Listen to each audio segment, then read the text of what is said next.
Keona Owens and Josephine Robertson bridge the generational gap in the nonprofit world. Each episode dives deep into topics that bring diverse ages togetherness, sparking innovation, understanding, and collaboration. Through engaging interviews and dynamic discussions, intergenerational conversation explores how different generations contribute their unique perspectives to shape stronger, more inclusive nonprofit communities. Whether you're a seasoned professional or just starting your journey, join us as we uncover the power of conversations, shared experiences, and collective wisdom across the age. Hey, welcome. Good evening. Hey, Josephine. Hey, Keona. How are you today? Excited. Hey, guys. How are you? We're so excited that you have joined us this evening. Tonight, we're going to really dive into the dynamics, understanding the dynamics between intergenerational generations. So, Josephine, I got a quick question. What excites you the most about this topic? I think it's such a great opportunity for us to learn from each other. And I think that's what is missing a lot of times. Us older people who are seniors have things that we can learn from you guys who are younger, and younger people have something we can learn from each other. So I think the opportunity for us to exchange and gain knowledge from each other is exciting. Absolutely. We're here to discuss ways how we can communicate, understand each other as we're exchanging and understanding the dynamics of the generations and the older folks and the younger folks, as you guys may know as baby boomers, Gen X, Gen Z, and all those other generations. But what excites me the most is, like you just said, just being able to understand each other's perspectives and understand what we have to offer for each other. Yes. And then being open-minded to exploring and having those conversations. So thank you so much. I'm excited to be here. Yes. We only have about 20 minutes to really dive deep into this conversation. So, Miss Josephine, I just have one question. Before we dive into this, what inspired you to explore this topic today, and how did it impact your work? Well, I looked at my career and my life, and I've always benefited from older people as well as younger people. Yeah. And so I think the appreciation to bring it at another level is really important, because everybody has something to offer. And I just think about my childhood and with my mom and my aunt, my pastor, teachers, and other people. And then as I grew in my career, learning because what do they call you millennials? You're native to the computer. You have not known anything but computers. When I was little, we had big frames. I don't know. I know you. I mean, that's really ancient. When I was in college, we had to go to the computer lab and put it on key punch cards and all of that. And computers are natural. So the things that you guys take for granted that just comes flowing out of you, for many of us, we don't know. And many of us are not willing to admit that we don't know. Yeah. And that we got to learn from each other. Mm-hmm. And then the notion of face-to-face communication, and sometimes millennials don't do that well. So I think we can learn from each other. Absolutely. Yes. I'm so glad Miss Josephine, she always be in my mind, in my thoughts. So she actually segued us into the challenges and opportunities that it brings when we have these conversations and explore relationship building. What are some common misconceptions or stereotypes about different generations, and not just the nonprofit industry, but just in general? How do these impact collaboration? Because collaboration is key, guys. We thrive off team building, exploring how we can partner and collaborate with each other, because it's about creating meaningful impact. I think one of the biggest notion is that sometimes older people don't think young people want to hear their voice. And they do. But you've got to come to them correct. Yeah. And sometimes, because we're old school, just because we said it, we think young people are going to listen. Yeah. And that's not true now.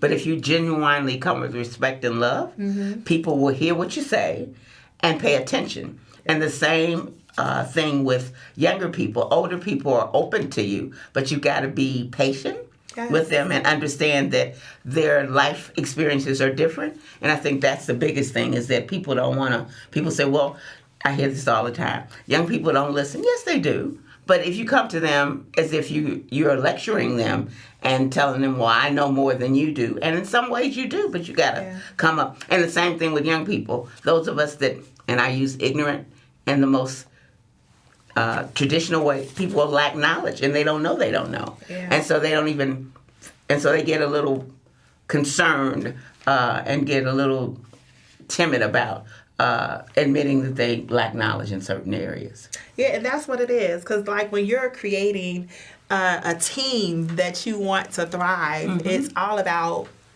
having those conversations and pouring into your team and feeding off of all ways of life, because you never know who's in the room and who can help you thrive, who can help build, and also, most importantly, encourage, motivate, inspire.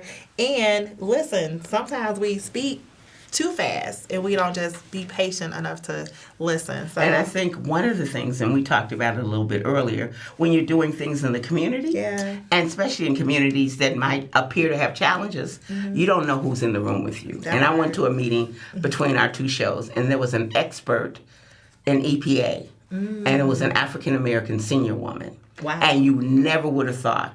But they were talking about some things about clearing and, the soil and stuff. And she got up and started throwing the terms at him. And you can tell the people that were on the panel were confused because they made an assumption. I know they did. Because it didn't look like anybody knew. And it was a foreign language to me. But this lady was very astute. And I think that's what's important, is that you got to realize that you... And then there was a young man that was just...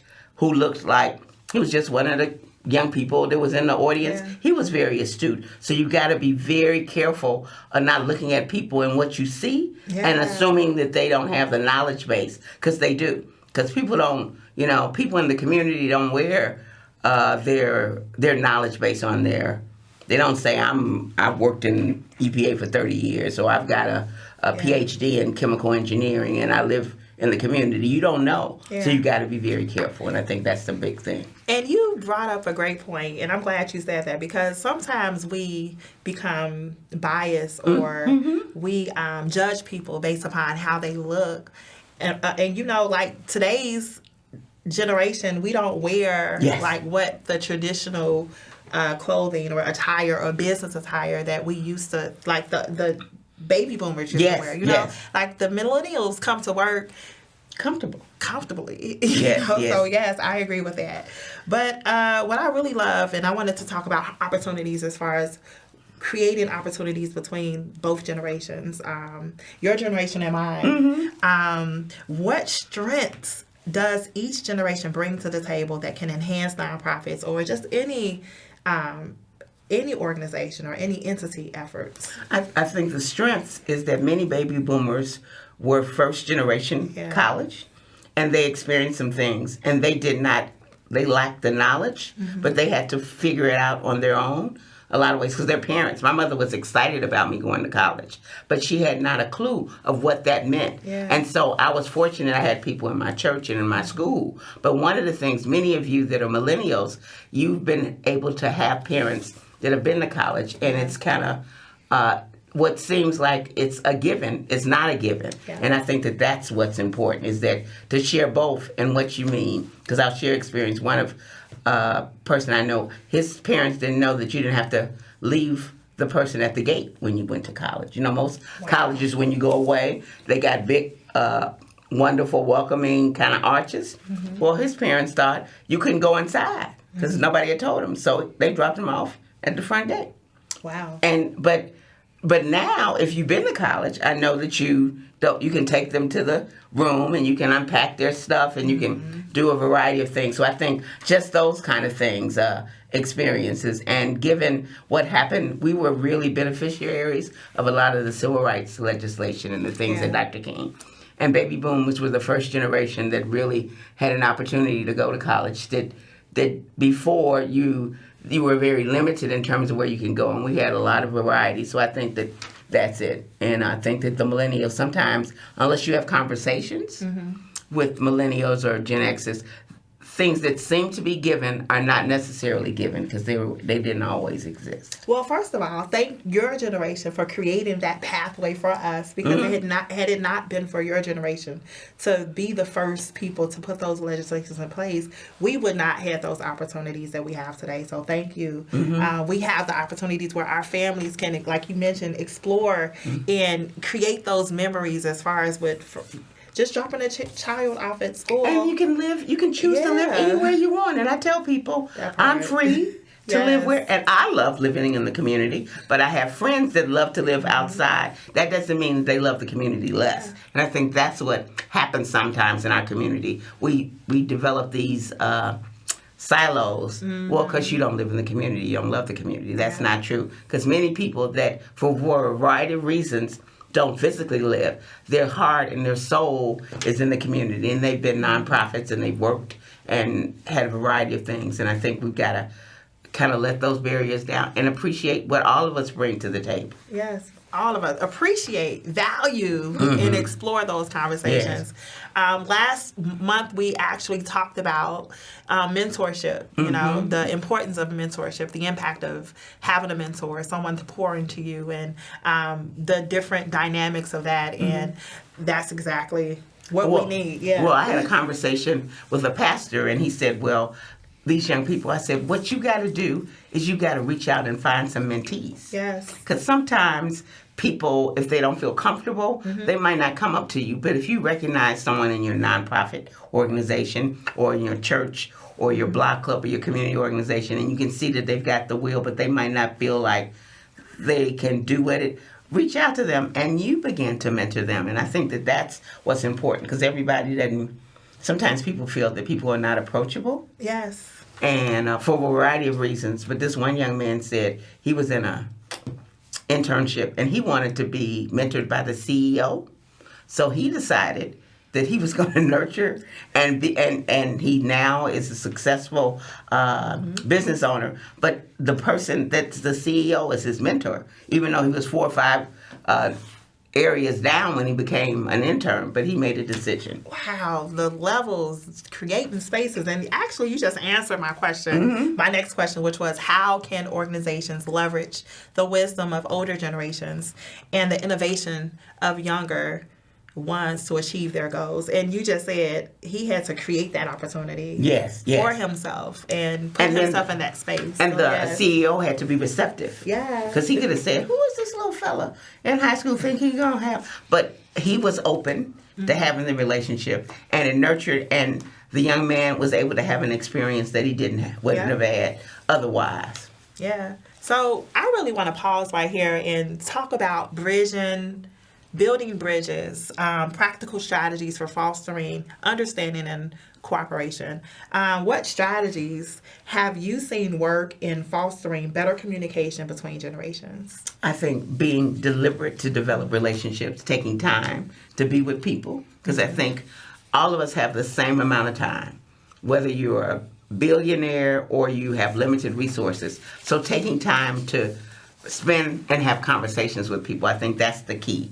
And also being willing to share books that you've read, that you felt that was helpful, and share your experiences, your successes as well as your failures. I think is real important. Yeah. What about storytelling? I think it's really important. I think we have some griots, but I think we need to have more to sit down and say, have a conversation with your family. Thanksgiving is coming up. Our family is a talking family. You know, people play games and sing, but my family, we talk. So I tell them about what I know about my mom and what she went through and her life experiences. And my nieces and nephews and daughters and sometimes are surprised because we've not had those conversations, because of course they didn't know. So if you don't have those conversations, and we need to begin to write. Oh, yes. And we don't like to write, but even if you just keep a simple journal. One lady on the West Side taught me about legacy books. And so what she said is that her husband died when her grandchildren were younger. So what she has is a loose leaf notebook. And she has wonderful things about what her husband did in the community. So her grandchildren and children can come and see what happens, and they can add to. So it doesn't have to be anything complicated. And one lady wrote a 600-page book about her family. So it can be as simple as getting loose leaf notebook and putting stuff in. Journal, the art of journaling. Yes. Oh my gosh. It's so many, just like myself, going back to reading journals and reading the history of myself. Because sometimes we have one-track mind, or, our brains don't allow us, because it's hidden in the subconscious, to relive some experiences.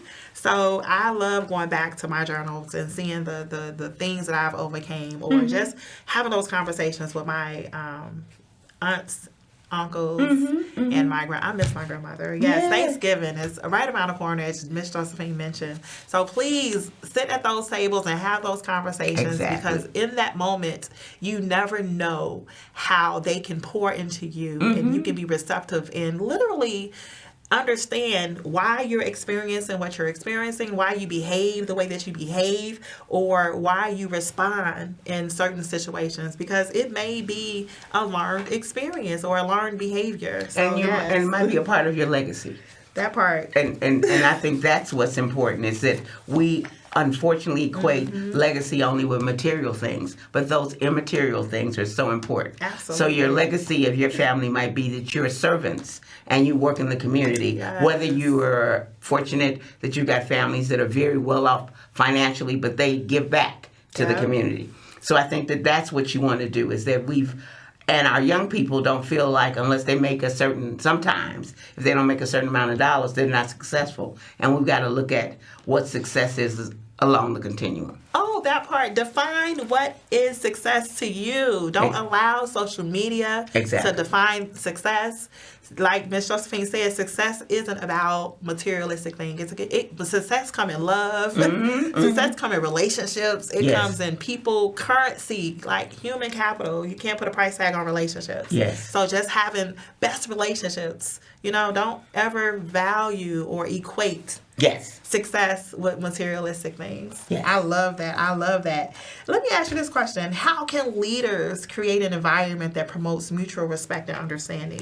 I think you have to develop a culture. Yeah. And you have to say what's tolerated and not tolerated. Because sometimes, and I met a young lady, and she's this weekend, and she said that's what she does. She helps people develop cultures in their organizations. And I think what happens is that if the culture is toxic, and you want to keep people, because young people don't stay. Yeah. Us older people, we stay on a job and bite our lips and say, okay, we go. Young people say, well, if I'm not feeling good, I'm leaving. Yeah. And so if you got good talent, you want to say, what can I do to make sure that the culture is open and receptive? So I think the leadership can set the culture.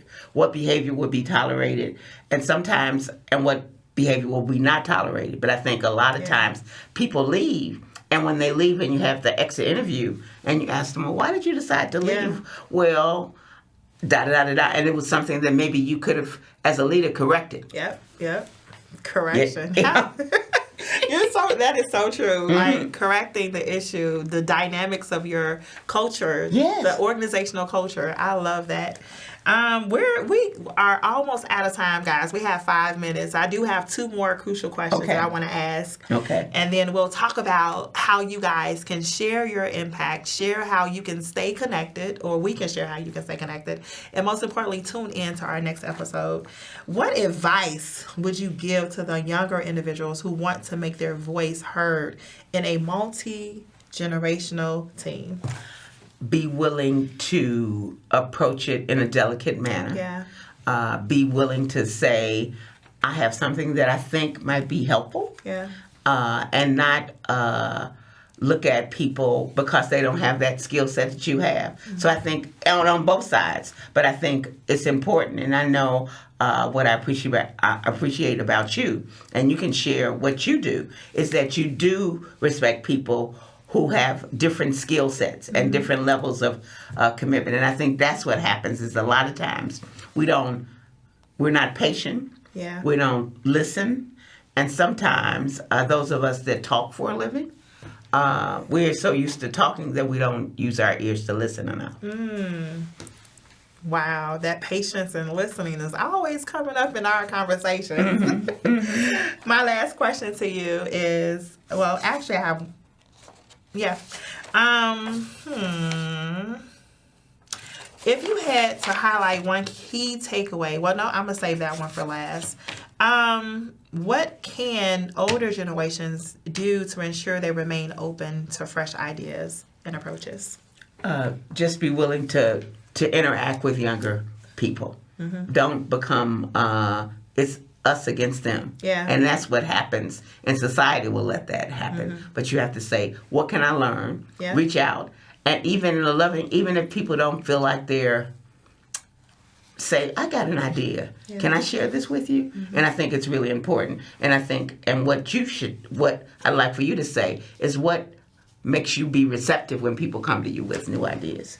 Openness, willingness to, I think for me is I don't know it all. Being transparent and being willing to learn and grow and build. Capacity building or scaling comes from being willing to delegate, willing to be open to new ideas, fresh ideas, and leaning on your team for their wisdom, trusting your team for their wisdom, and then being inclined to accept those new, and then doing a beta test, like doing a test run to see if it's open or if it works, and then come back with the data to show proof that it actually work as far as with incorporating it, even if it's like a new program, community building strategy, engagement, whatever the dynamics are, it's always testing it out, trusting your team to do what they're good at doing, and letting them come back with the results of it was done and it was great. So you're really talking about being data-driven. I love data. I know she loves data. So that's why I wanted her to say it. I love data. And I think that's important, that there's a way to look at, what does the data say? Because for a variety of reasons, we didn't have it as much. And so it's, people want to say, well, show me.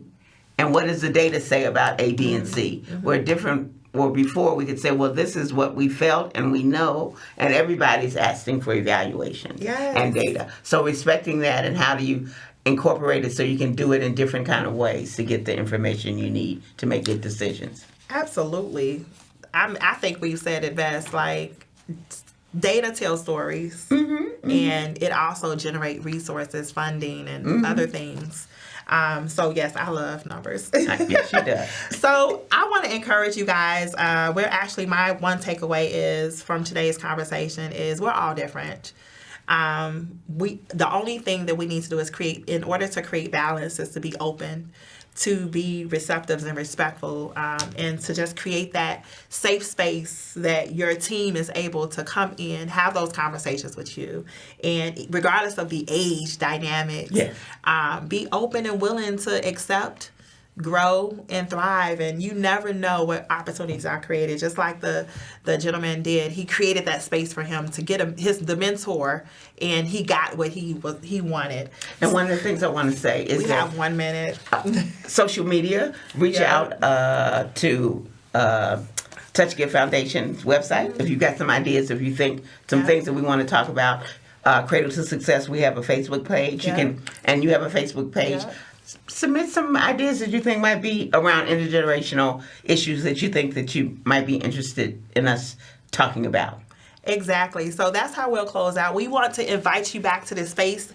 Fourth Monday at 7 p.m. next month, we're going to dive into technology. Oh my God, that's one of my favorite conversations. I can't wait to explore that conversation. We will have a guest speaker, so I'm excited to talk about that. We invite, as Ms. Josephine said, we invite you to share experience, collaboration opportunities, insights on what you guys think this conversation, what it looks like, because it's all about pouring into our listeners. We thank you for joining us at this moment, and we appreciate you. Goodbye until then.